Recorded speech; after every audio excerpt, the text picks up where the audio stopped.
wabarakatuh. Halo sobat, bagaimana kabar kalian? Masih semangat, sehat, dan bahagia kan? Kami dari kelas 96 SMP Negeri 1 Tualang dengan anggota saya Rianti Rahmadani, saya Arista Nidia Putri, dan saya Nadia Valerina akan menyampaikan materi P3K. Selamat menyaksikan. Kesehatan adalah anugerah besar yang diberikan Tuhan kepada kita manusia. Tidak ada manusia yang ingin sakit, apalagi kecelakaan. Tetapi manusia tidak bisa juga menebak kapan, siapa, dan di mana akan mengalami kecelakaan. Akibat yang ditimbulkan dari kecelakaan itu adalah bisa jadi korban mengalami luka ringan, luka sedang, luka berat, pingsan, bahkan meninggal.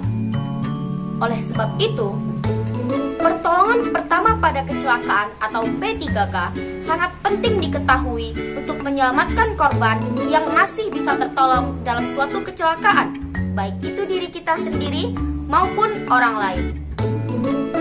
Nah, dalam video ini kami akan membahas 5 poin penting dalam P3K.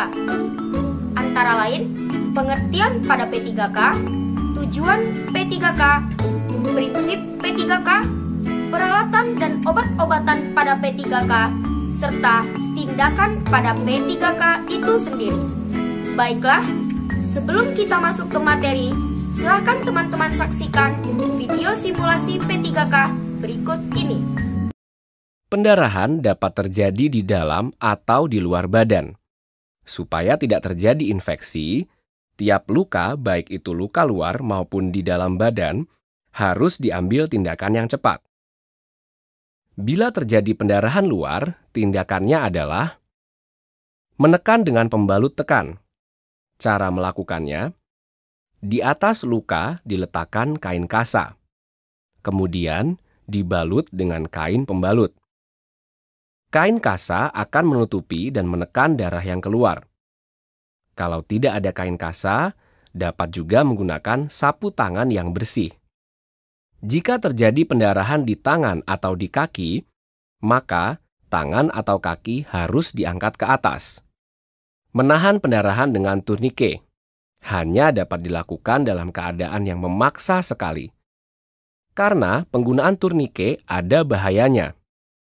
Jika penolong menggunakan turnike, ia harus segera diberitahukan kepada dokter bahwa ia menggunakan turnike. Nah, dari video simulasi P3K yang telah kami tampilkan tadi, sudahkah teman-teman tahu 5 poin penting pada P3K? Yang pertama, pengertian P3K. P3K atau pertolongan pertama pada kecelakaan adalah pertolongan sementara yang diberikan kepada orang yang menderita sakit atau kecelakaan sebelum pertolongan medis atau dokter datang, yang sifatnya memberikan rasa tenang serta mengurangi dan mencegah rasa takut dan shock pada korban. Selanjutnya adalah tujuan P3K.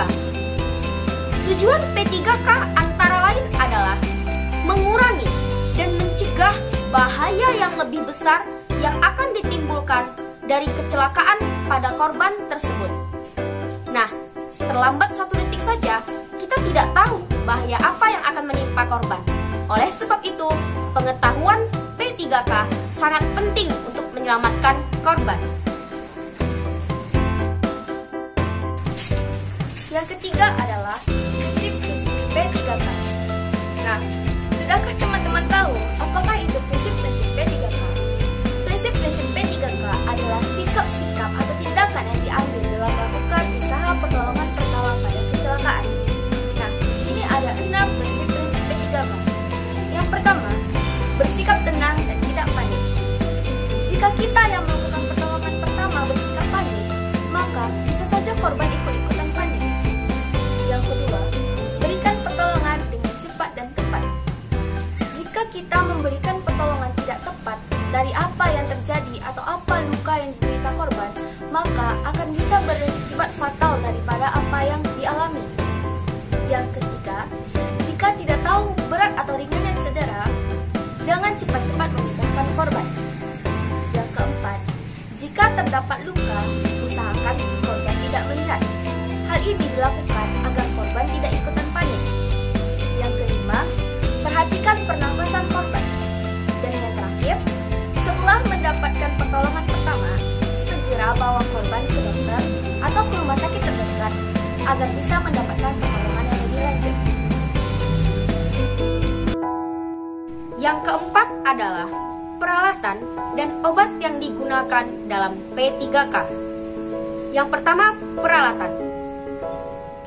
Peralatan pada P3K antara lain adalah kasa steril, plester obat, kapas, gunting, senter, serta pembalut segitiga ataupun mitela.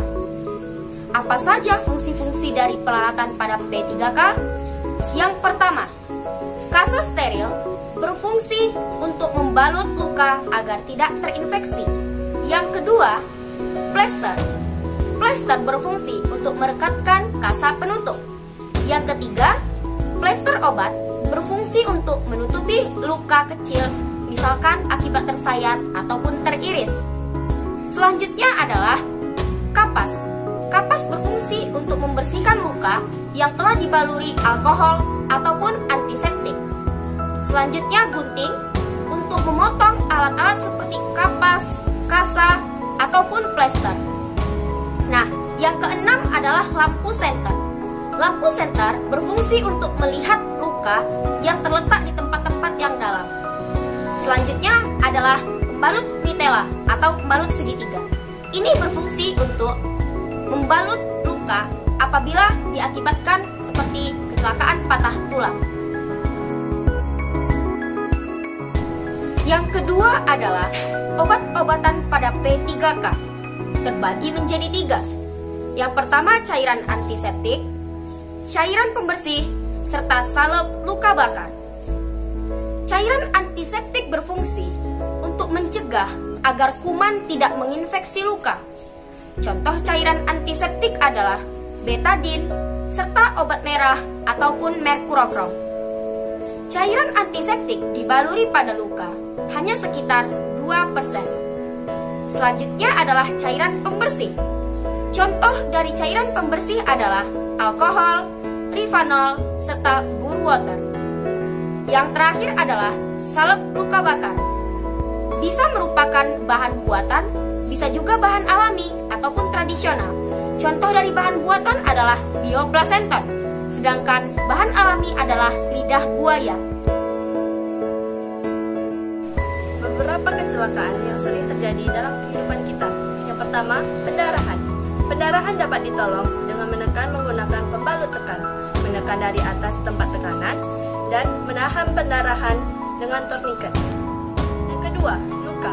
Luka dapat dikategorikan dengan luka memar, luka gores, luka tusuk, luka potong, luka bacok, luka bakar, dan luka tembak.